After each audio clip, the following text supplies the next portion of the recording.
Matthew Macklin. This could be one to savour, could be one to remember.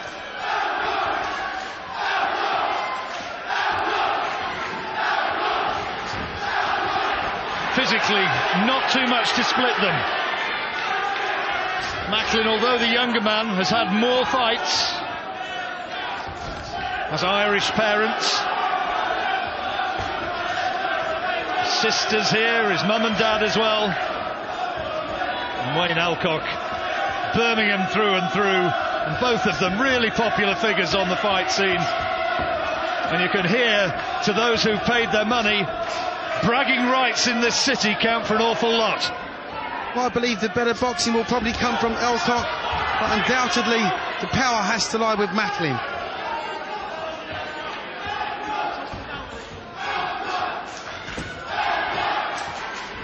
Matt Macklin, who's had trouble making the weight in the past, notably in that British title fight against Jamie Moore. He was winning that fight against Jamie, ran out of gas, and as we know, he suffered in the end a pretty bad defeat.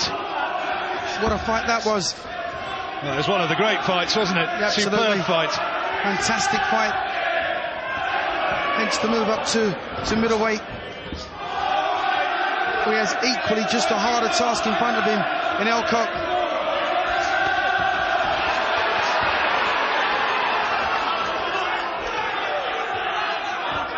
Elcock already boxed for the World Championship against Arthur Abrahams. Unfortunately come unstuck in that one, but lost a very, very good, very strong champion. Well, Elcock wants a rematch. I think there is an argument. I know Kelly Pavlik gets the headlines, being based in the United States, but there is an argument that Abraham's the best middleweight out there right now. So losing to him, and Elcock was doing pretty well until he lost that fight in the 5th round.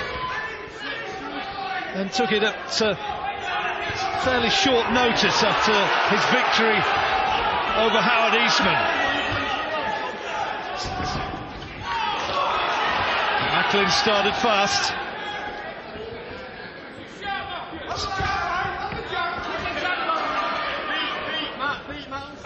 Macklin, who's been with Paddy Lynch, the trainer of Wayne Elcock, was with Ricky Hatton with Billy Graham for a while, split with him.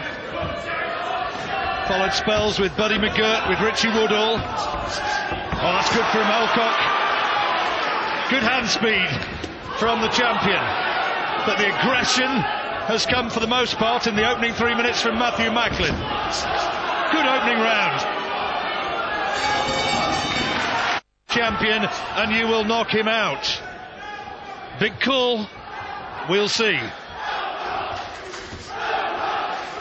Wayne Elcock in his last fight came through against Darren McDermott. McDermott very popular around the Wolverhampton way, tall lad, and they were trying to say this week that had that fight not been stopped, McDermott got a bad cut. It was stopped after just 2 rounds, that Elcock would have knocked him out. Well, I was at that fight, and that certainly wasn't the way I saw it. It wasn't the way I saw it either. But Elcock has already regrouped in this fight as early as the 2nd round, keeping a tighter defence. Got clipped with the right hand in the 1st round, didn't like it. So what you see is now he's got his hands up and his chin tucked firmly down into his chest. And pacing himself quite well. But equally, that's what Macklin has to do. Has to pace himself. In the Moore fight, he went off far too quick and paid for it in the last quarter of the fight. That's good from Macklin. Good countering left hand as Elcock came in. When Elcock with 3 defeats on his record. Surprisingly lost to Lawrence Murphy, a fight which was a loss which was reversed, and then lost a British title challenge to Scott Dan. Scott Dan from the southwest, real underrated fighter in my book.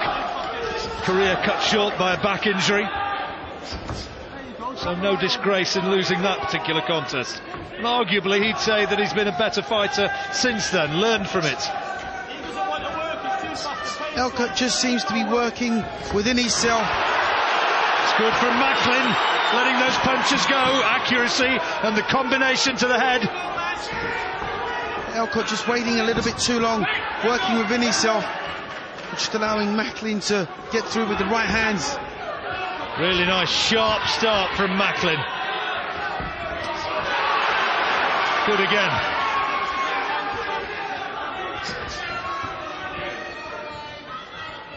Macklin, I was talking to both him and his trainer, he's saying that he's gone back to the boxing skills that served him so well, brought him the ABA title as an amateur. He said that when he was with Billy Graham, maybe he was trying to concentrate too much on power, and maybe just to fight too much like Ricky Hatton. Well, you know, that happens in quite a lot of stables. You get a star, then everybody wants to fight like that star in the stable. It doesn't suit everybody. So yeah, it's what we're seeing from Macklin is a much more controlled aggression. He's trying to box his way in instead of just winging the shots in. Well, he started well in the first round, showed himself to maybe have an edge in power. Elcock not having things his own way.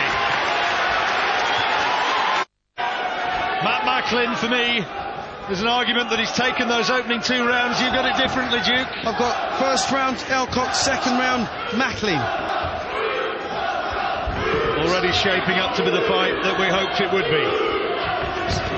Elcock's much more successful when he pops his jab, follows that through with the right hand.